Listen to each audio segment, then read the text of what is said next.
बनाती और ट्रेन में बेचती। ब्रेड पकौड़ा ले लो, ब्रेड पकौड़ा, गरम गरम ब्रेड पकौड़ा, हरी लाल चटनी के साथ गरम गरम ब्रेड पकौड़ा ले लो। अरे एक ब्रेड पकौड़ा दे लो। ये लो साहब, 10 रुपए का हुआ। ये लो 10 रुपए। हेलो, हाँ बोलो। फोन में आवाज साफ नहीं आ रही है। अभी पकौड़े बेच रही हो, तुम घर पहुंचो। और हाँ, सब्जी लेते जाना। पूजा को बोलना मैं थोड़ी देर में घर में आ जाऊंगी, तब तक वो सब्जी बनाकर रख लेगी। हाँ रखती हूँ, पकौड़े बेचने दो, अब नहीं तो ठंडे हो जाएंगे तो ग्राहक खरीदेंगे नहीं। सुनीता का पति मोहन रेलवे स्टेशन पर ही कुली का काम करता था। दोपहर के समय जब धूप बढ़ जाती तब मोहन घर चला जाता था। फिर शाम के समय वो स्टेशन पर आता और देर रात तक काम करता। अपने पति की मदद करने के लिए सुनीता ने सुबह सुबह ट्रेन में पकौड़े बेचना शुरू किया था, ताकि घर के खर्चे में मदद हो सके। सुनीता और मोहन की एक ही बेटी थी, जिसका नाम था पूजा। पूजा की उम्र लगभग 15 से 16 वर्ष की थी। पैसों के अभाव के कारण पूजा छठी क्लास तक ही पढ़ी थी। ऐसे ही सुनीता का काम चल रहा था, पर अब सुनीता की देखा देखी और भी पड़ोस की औरतों ने ब्रेड पकौड़े बेचने शुरू कर दिए। अब सुनीता किसी का हाथ तो रोक नहीं सकती थी, पर वो परेशान हो गई, क्योंकि इस वजह से उसके काम पर असर पड़ गया था। जहाँ पहले वो रोजाना के 30-40 पकौड़े आराम से बेच लेती थी, वहीं अब 10 पकौड़े भी बड़ी मुश्किल से बिक रहे थे।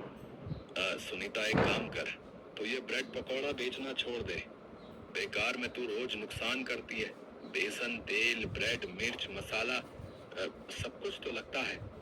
कमाई 100 रुपए की नहीं होती और लागत उससे ज्यादा की होती है।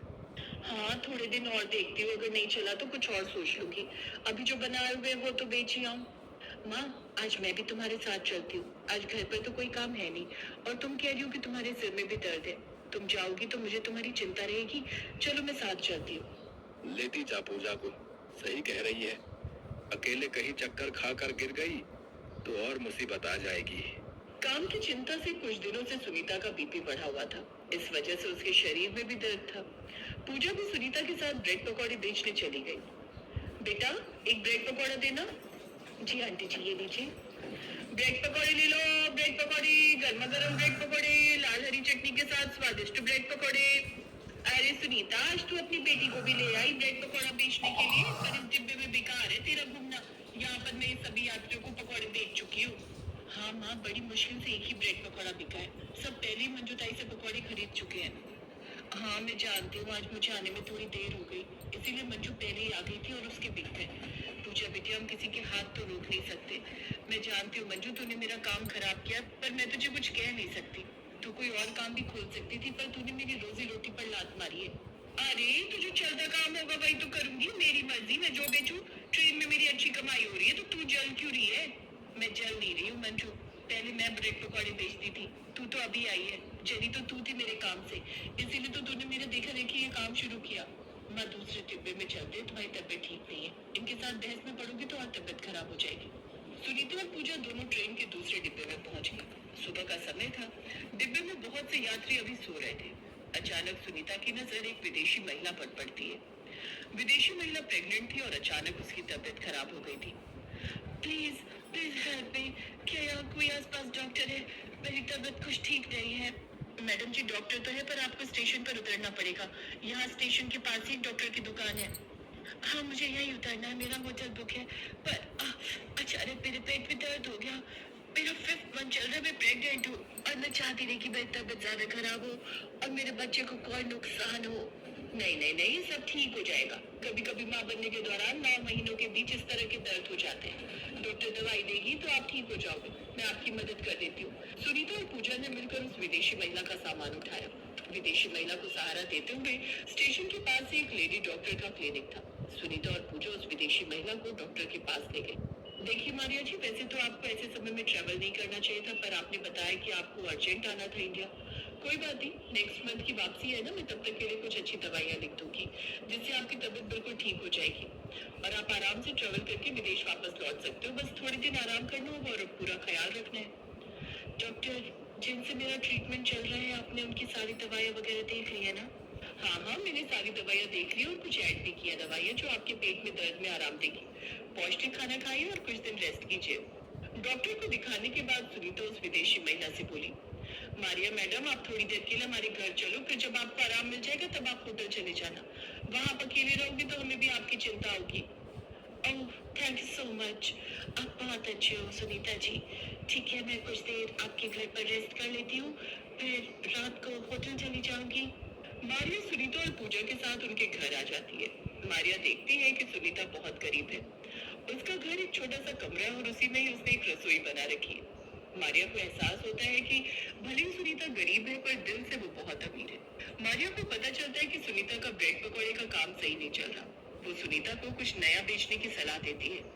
मारिया जी, थोड़ी खिचड़ी और ले लो।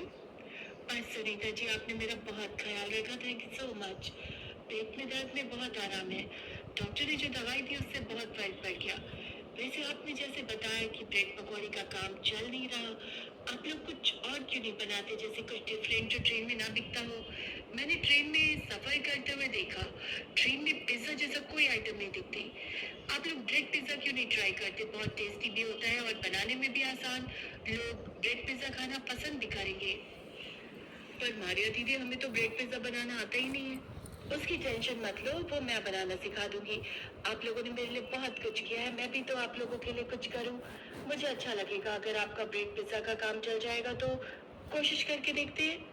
मैं एक दो दिन आपके पास रुक जाती हूँ, फिर होटल चली जाऊंगी। तब तक आप पिज्जा बनाना सीख जाओगे। पूजा, मैं तुम्हें कुछ सामान बताती हूँ, मार्केट से ले आओ। मारिया ने 2 दिन तक सुनीता और पूजा को ब्रेड पिज्जा बनाना सिखाया, सामान भी लाने में मदद की। उन्होंने सीखा कि किस तरह से ब्रेड पर सॉस, सब्जियां और चीज डालकर तवे पर पकाना है। वो पिज्जा छोटे बच्चे बड़ों सभी को पसंद आने वाला था। मारिया ने कुछ पैसों की भी मदद की। बहुत साफ सफाई के साथ पिज्जा को कैसे पैक करके बेचना है, ये सारे काम मारिया ने सुनीता और पूजा को बताए, ताकि ब्रेड पिज्जा देखने में आकर्षित लगे।